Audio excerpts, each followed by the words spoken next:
से भगवतो अरहतो सम्मा संबुद्धस्स।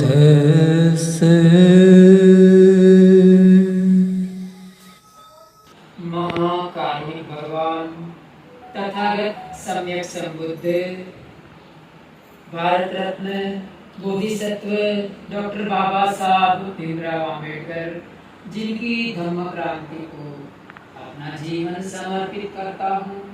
यहाँ उपस्थित हमारे पूज्य वंदनीय गुरुवर्य भदंत प्रज्ञा बोधि जी, जिनके चरणों में सादर प्रणाम वंदन, और मेरी बाईं ओर उपस्थित पदम शांति रत्न जी, और यहाँ उपस्थित समग्र श्रद्धावान परिवार एवं श्रद्धावान उपासक एवं उपासक।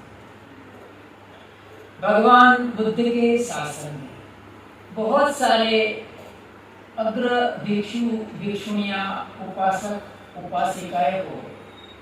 उनमें से कुछ लोगों के बारे में हम जानते हैं और कुछ लोगों के बारे में हम नहीं जानते। तो उनमें से एक अग्र श्राविका अग्र उपासिका हो गई, जिनका नाम था माता विशाखा। भगवान बुद्ध तथागत सम्यक संबुद्ध के शासन काल में एक महिला जिसका नाम था विशाखा करके, वो उनका जो माता का नाम था सुमना देवी, पिता का नाम था धनंजय श्रेष्ठी। वो दोनों मेढक श्रेष्ठी के पुत्र था धनंजय, और विशाखा जिसकी माता थी सुमना देवी। विशाखा और उनका परिवार रहता था मगध देश में, जहाँ किसका राज्य चलता था? बिंबिसार का। बिंबिसार के राज्य में विशाखा और उनका परिवार रहता। दूसरी तरफ एक तरफ कौशल नरेश, जिसका नाम था प्रसेनजित और बिंबिसार दोनों एक दूसरे के समधी थे, बहनों थे। तो उसमें एक हुआ इस तरह से कि प्रसेनजित जो थे उनके राज्य में कोई श्रेष्ठी नहीं था। श्रेष्ठी का अर्थ होता है कि बहुत धनपति। आज की दुनिया में भी श्रेष्ठी है, कौन है? अनिल अंबानी है, उसे कहते हैं श्रेष्ठी, जो बहुत धनवान होते हैं। तो प्रसेनजित के राज्य में श्रेष्ठी नहीं थे कोई। तो प्रसेनजित अपने बहनों बिंबिसार को विनती करता है कि आप कृपा करके हमारे राज्य में किसी एक श्रेष्ठी को उधर भेजिए, धनवान श्रेष्ठी को, ताकि हमारा राज्य का जो वाणिज्य व्यवस्था है, जो व्यापार धंधा है, वो अच्छी तरह से चल सके। तो बिंबिसार कहता है कि मैं जो श्रेष्ठी है उसकी अनुमति के बगैर उसको आज्ञा नहीं दे सकता। तो प्रसेनजित है वो और बिंबिसार ये धनंजय श्रेष्ठी और सुमना देवी के परिवार को मिलते हैं और अनुमति प्राप्त करते हैं। धनंजय श्रेष्ठी और सुमना देवी और साथ साथ विशाख माता और दादा मेढक श्रेष्ठी सब मगध देश छोड़कर प्रसेनजित की नगरी कौशल देश में बसने के लिए चले जाते हैं। वहां बसने के लिए जब जाते हैं तो जो विशाखा माता थी वो शुरुआत से ही भगवान तथागत बुद्ध की तरफ बहुत ही श्रद्धावान, उनको भगवान बुद्ध के धम्म की प्रति बहुत श्रद्धा थी। तो विशाखा जैसे जैसे बड़ी होती है तो उनका शादी का बात चलता है। तो शादी का बात के लिए एक मिगार श्रेष्ठी करके श्रावस्ती नगरी में बसता था, जिसका नाम था मिगार श्रेष्ठी। वो भी श्रेष्ठी था। तो उनका एक बेटा था, उनके साथ विशाखा माता की शादी रचाने का बात चलती है। तो और उसके जो परिचारिक थे वो एक तरफ जो माता विशाखा थी वो और उनकी सहेलियां वहां से गुजर रही होती है। वे लोग माता विशाखा को देखते हैं तो उनको लगता है, उसमें एक गुण देखते हैं। क्या गुण देखते हैं? देखिए, समझने जैसे, यहाँ जितनी भी महिलाएं बैठी उनको समझने जैसे। तो वो विशाखा को देखते हैं, थोड़ा थोड़ा अभी बारिश हो रहा है, उसी तरह से थोड़ा थोड़ा रिमझिम बारिश हो रहा था।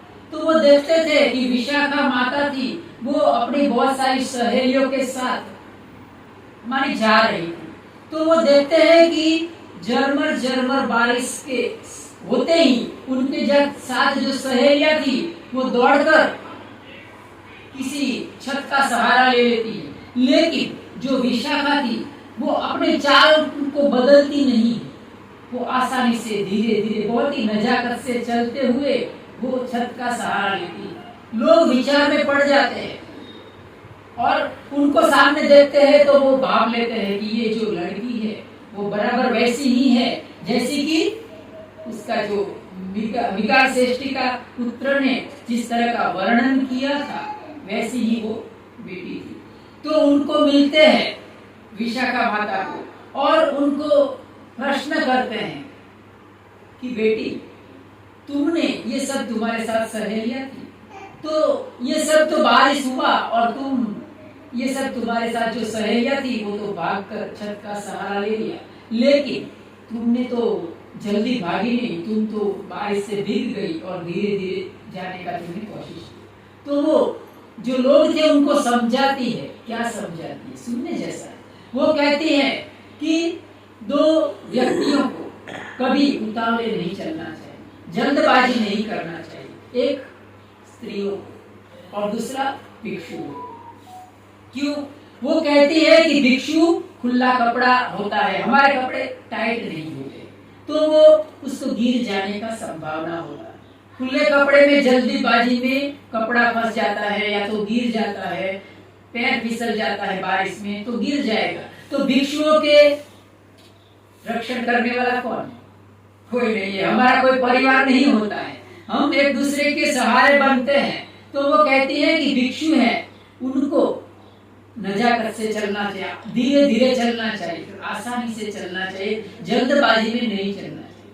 और दूसरा, एक जो लड़की होती है, जो कुंवारी होती है, उनको भी ऐसे नजाकत से चलना चाहिए, धीरे धीरे चलना चाहिए। क्यों? क्योंकि अगर वो जल्दबाजी में चलते हैं तो ज्यादातर जो महिलाएं होती वो खुले कपड़ा होता है तो वो गिर जाने का संभावना होता है, या तो अगर गिर जाता है पैर फिसल जाता है और हाथ पैर टूट जाता है, कुछ खामी आ जाती है शरीर में, तो फिर उसकी शादी नहीं हो पाती।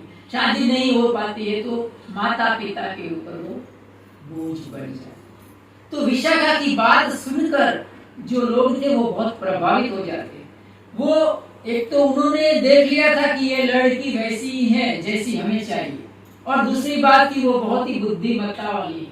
तो वो उनके पिताजी, कौन थे पिताजी? धनंजय श्रेष्ठी और माता सुमना बाई को मिलते हैं और कहते हैं कि आपकी बेटी का हाथ हमारे बेटे के लिए दीजिए। राजी हो जाते। दोनों श्रेष्ठी थे, दोनों बहुत ही संस्कारी घराने से थे, तो शादी ब्याह उनका शादी रचाया जाता है विशाखा माता का, और उसको जब ही ससुराल भेजा जाता है तो उसके दादा कौन थे? कौन थे दादा? मेढक श्रेष्ठी। तो मेढक श्रेष्ठी जो विशाखा माता थी उसे 10 प्रकार का सूचना देते हैं, 10 प्रकार की उसे सलाह देते हैं कि अपने ससुराल में किस प्रकार से रहना चाहिए। ध्यान रखना, ससुराल में जाने का है तो वो क्या कहते हैं? उसको कहते हैं कि विशाखा माता को जब ससुराल भेजते हैं तो उसको कहते हैं कि देख बेटी, बाहर की अग्नि भीतर नहीं आनी चाहिए, बही अग्नि अंतो न पवेसे तब्बो, पाली भाषा में कहते। फिर कहते हैं कि बही अग्नि अंतो अग्नि बही न पवेसे तब्बो, अर्थात जो अंदर की आग है वो बाहर नहीं जाना चाहिए, जो बाहर की आग है वो अंदर नहीं जाना। फिर कहते हैं कि जो देता है उसको देने का, उनको बहुत रहस्यमय भाषा में मेढक श्रेष्ठी समझाते हैं कि जो देता है उसको देने का, जो नहीं देता है उसको नहीं देने का, और जो देता है उसको भी देने का, नहीं देता है उसको भी देने का। बहुत विचित्र बातें समझाते हैं।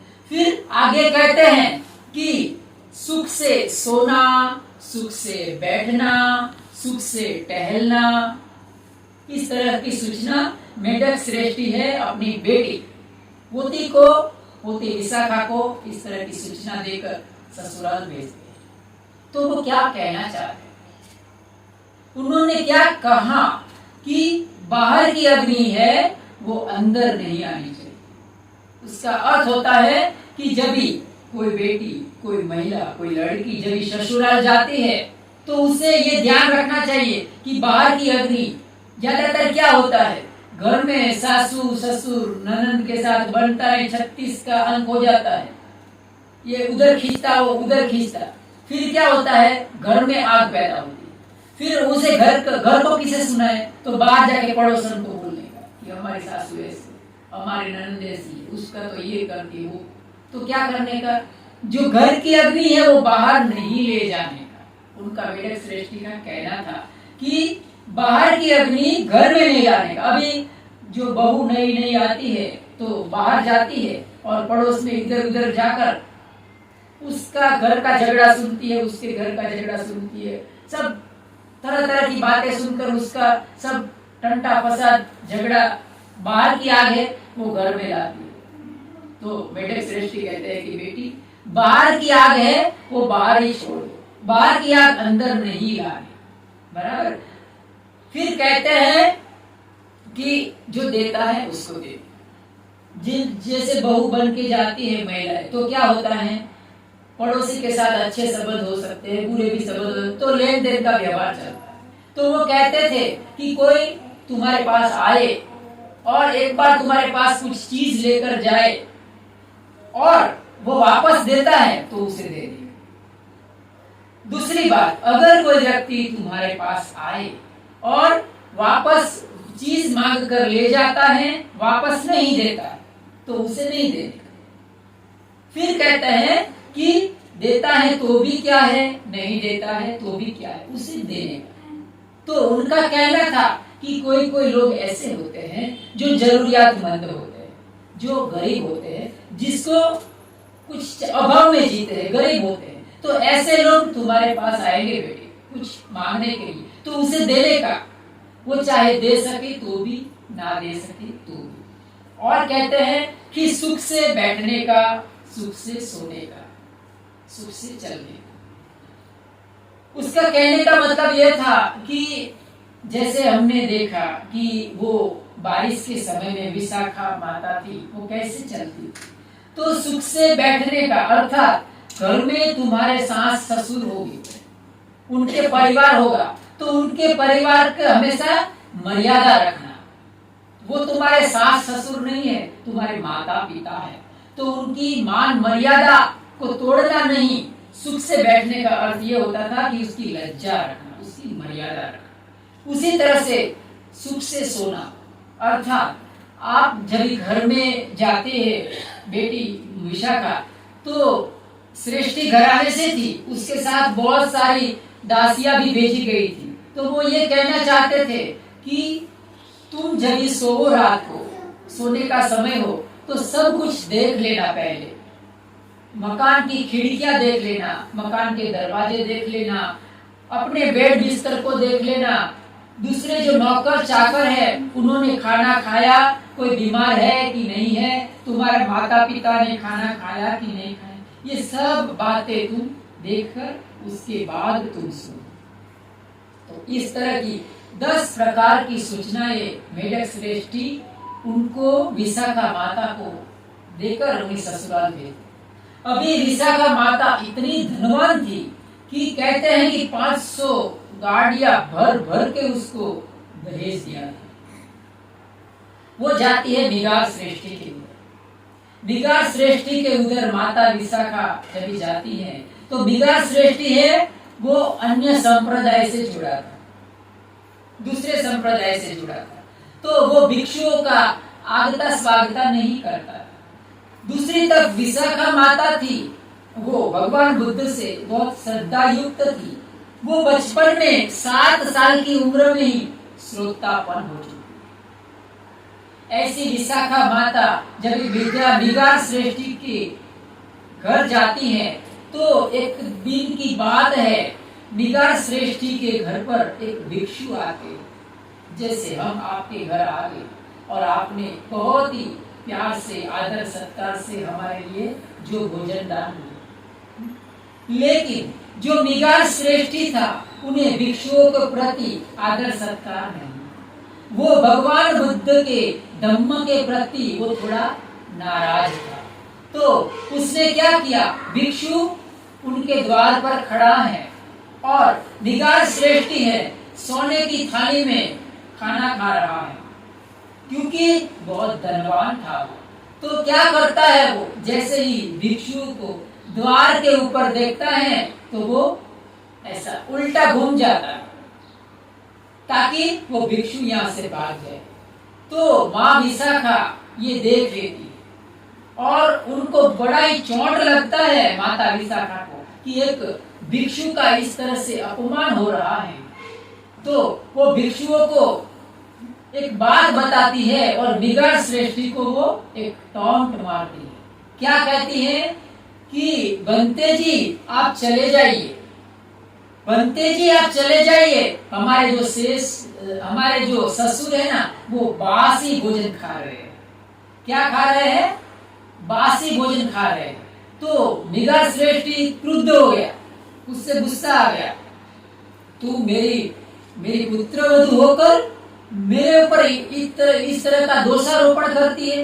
मैं बासी भोजन खा रहा हूँ, ये सोने की थाली में खा रहा हूँ, मैं ये 56 प्रकार के पकवान खा रहा हूँ और तू कहती है बासी भोजन खा रहा है। इस तरह का जो निगार श्रेष्ठी था उसने विशाखा माता के ऊपर नाराज हो गया। बात बहुत बढ़ गई, बात गई पंचायत में, लोगों को इकट्ठा करना पड़ा और बात सबके सामने रखी गई कि इसे विशाखा माता को उसके मैके भेज दिया जाए, उसने ससुर का अपमान किया है। तो विशाखा माता ने जब ये भेजा था ससुराल, उसके दादा ने, उसके पिता ने, तो उसको कहा था कि देख बेटी, जब भी कभी भी तुम्हें मैके आना होगा, तुम्हें निकाल दे तो तुम्हें पहले ये पूछना कि मेरा दोष साबित करो, मेरा अपराध साबित करो, उसके बाद ही मैं जा सकती हूँ, क्योंकि ससुराल ही बेटियों का घर होता है सच्चा।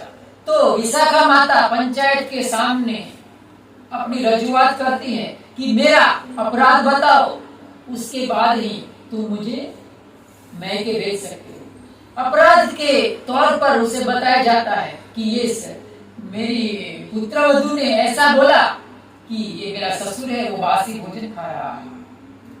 बात को क्लियर किया गया, विशाखा माता समझाती, बहुत बुद्धिमान थी विशाखा माता। तो वो क्या कहती है कि बासी भोजन ही खा रहे हैं ना।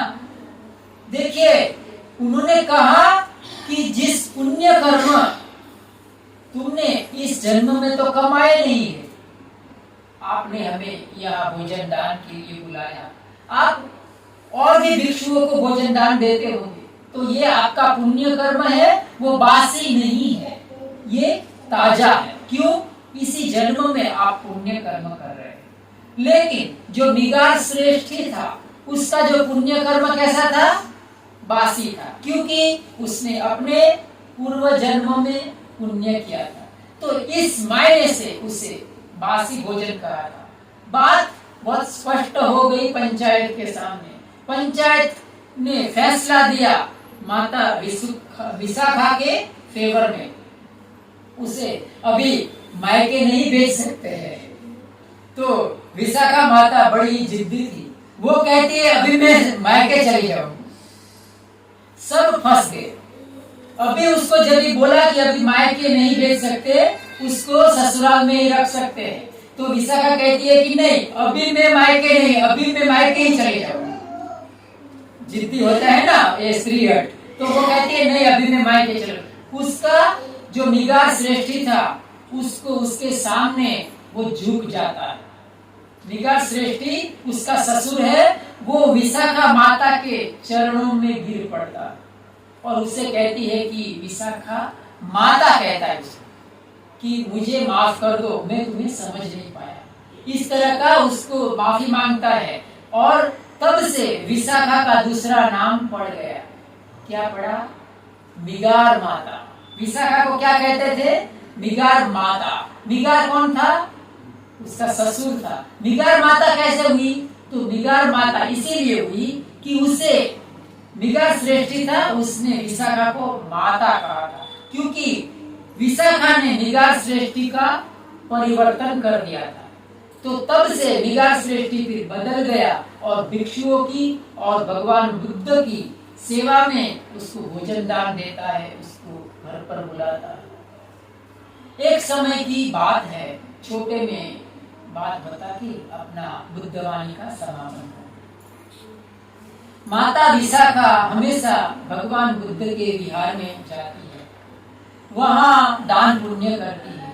तो एक समय की बात है, विशाखा माता भगवान बुद्ध जहाँ विचरण करते थे श्रावस्ती नगरी में, एवं में सुतम एकम समयम भगवा सावथियम विहरति, वहां विशाखा माता जाती है और वहां उसको देखती है कि धम्म देशना चल रही होती है। तो अपना गहना होता है उसके पास बहुत भारी, अभी वो श्रेष्ठी थी, बहुत धनवान घराने से थी विशाखा माता। तो विशाखा माता अपना जो गहनों का आवाज आता है ना, तो वो गहनों का आवाज के कारण वो जो गहना था उसे एक टोकरी में, एक कपड़े में बंद कर देती है और उसको उसके साथ उनकी सहेलियां भी थी, उनको कहती है कि एक तरफ रख दीजिए, ये थोड़ा धम्म देशना सुनने में अड़चन पैदा कर रहा है। तो उसका जो गहना था वो एक कपड़े में बांधकर एक जगह रख दिया जाता।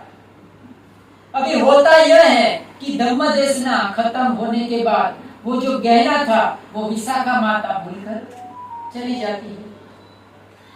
अभी उनको जब पता चलता है विहार में आनंद को, तो वो आनंद देखता है कि विशाखा माता यहाँ अपना गहना छोड़कर चली गई है। तो उनके घर पर वो सूचना भिजवाता है।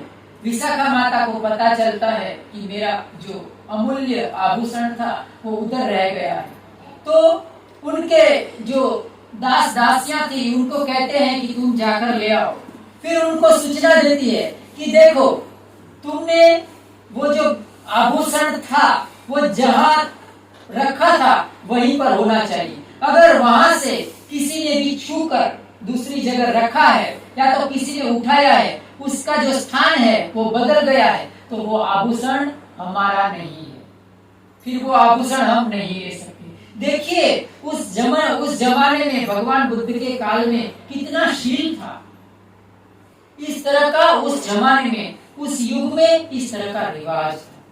तो विशाखा माता के परिचारिक उसके सहेलियां जब विहार में जाती है तो देखती है कि जो आभूषण था वो जहां रखा था वहां नहीं था। आनंद ने उसे एक स्थान से दूसरे स्थान रख दिया।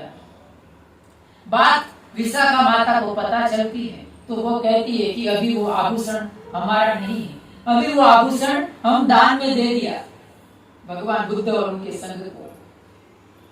अभी क्या किया जाए? तो उनका संघ था, वो कहते हैं कि हमने तो, हमारा शील होता है, हम ये जो आभूषण की जो सोना चांदी हम ग्रहण नहीं कर सकते। तो विशाखा माता कहती है कि आप बेच दीजिए, बेचकर उसका जो रकम आता है उसके विहार बना दीजिए। तो जो संघ था, जो आभूषण था, संघ उसका कीमत बताया जाता है नगरी में कि इस आभूषण को जिसको लेना है वो ले लो। तो वो आभूषण की कीमत इतनी बड़ी थी कि उस श्रावस्ती नगरी में वो आभूषण खरीदने की किसी की औकात नहीं, कोई भी आभूषण खरीद नहीं सकता था, इतना धन किसी के पास नहीं। अभी क्या किया जाए? बड़ा ही यक्ष प्रश्न खड़ा हो गया।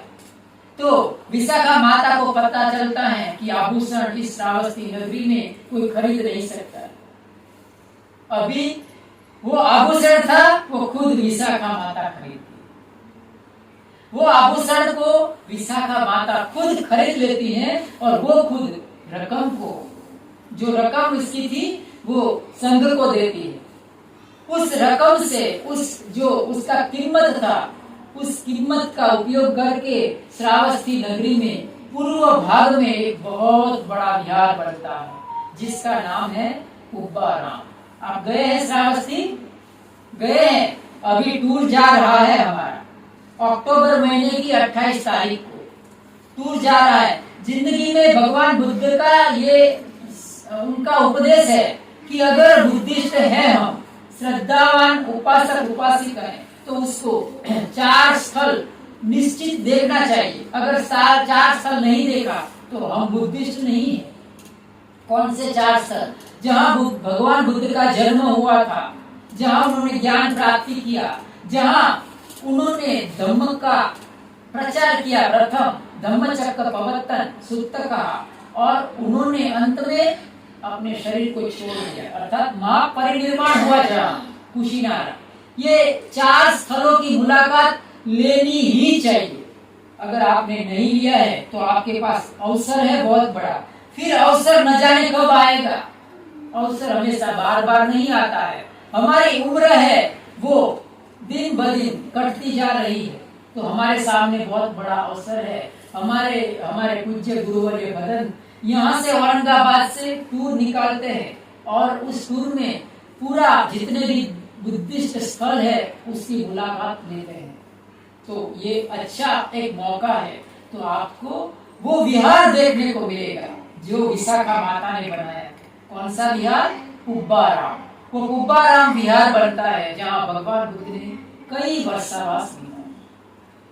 फिर अंत में एक समय की बात है, छोटे से बोल के मैं अपना धम्म वक्तव्य खत्म करूं। विशाखा माता एक समय की बात है कि बड़ा ही गीला सर लिए हुए, गीला सर था, कपड़े भी गीले थे विशाखा माता का, और वो धम्म देशना सुनने के लिए भगवान बुद्ध के पास जाती। भगवान बुद्ध उनको कहते हैं कि विशाखे आज इतना गीला सर और गीला कपड़ा लिए कैसे आना हुआ? तो माता विशाखा कहती है कि भगवान हमारे फलाना पोता मर गया है। आप जानकर हैरान होगे, आप मानेंगे भी नहीं। जो विशाखा माता थी, जब भी वो मरी, जब भी उसका उनका देहांत हुआ, तो 120 साल की उसकी आयुष्य था और उसका शरीर, उसकी काया ऊंची थी। उसके शरीर में ऐसा कहता है कि 10 हाथियों का बल था। वो विशाखा माता जब भी उनका देहांत हुआ तो उसके संतान के संतान कितने थे मालूम? 84,000। 84,000 उसके पोते, उसके संतान, इतना बड़ा था। तो भगवान बुद्ध, अभी ये हमारा नाम क्या था? भगवान भी उनका देहांत हो गया। उनका अनुसंधान में भी आप समझ सकते हो कि विशाखा माता कहती है कि हमारे फलाने पोता मर गया है भगवान। तो भगवान मुस्कुराते हैं और कहते हैं कि विशाखे, तू चाहती है कि पूरी श्रावस्ती की नगरी है, उसमें जितने भी लोग हैं, जितने भी बस्ती है, वो सब तेरा संतान हो? तो विशाखा कहती है हाँ भगवान, मैं चाहती हूँ ऐसे। तो भगवान मुस्कुराते हैं। तो बोलते हैं भगवान कि विशाखे, तेरा गीला सर और तेरे गीले कपड़े कभी सूखेंगे नहीं। क्यों? इतनी बड़ी श्रावस्ती नगरी है। आज एक मरता है, कभी 2 मरते हैं, कभी 4 मरते हैं, कभी 5 मरते हैं। ये मरने का सिलसिला बना ही रहेगा और तुम्हारा गीला होने का सिलसिला भी बना रहेगा। विशाखा माता बहुत बुद्धिमान थी, समझ जाती है भगवान बुद्ध क्या कहना चाहते। तो हमारे जीवन में इस तरह का प्रसंग आता है। ये प्रसंग में हमें किस तरह से निपटना चाहिए, ये इसी बात ये विशाखा माता का दृष्टांत हमें समझाता है। तो आज के इस दुखद अवसर पर इतना ही कह के मैं अपनी धम्मवाणी का समापन करता हूँ। आप सबने बहुत ही ध्यान से, बहुत ही शांति से मेरी बात को सुना। आपका बहुत बहुत धन्यवाद। इसके साथ ही मैं अपनी धम्मवाणी का समापन करता हूँ। सबका मंगल हो, सबके जीवन में खुशहाली आए, हमारे पुण्य कर्म में सब भागीदार बने। बोलिए साधु साधु साधु।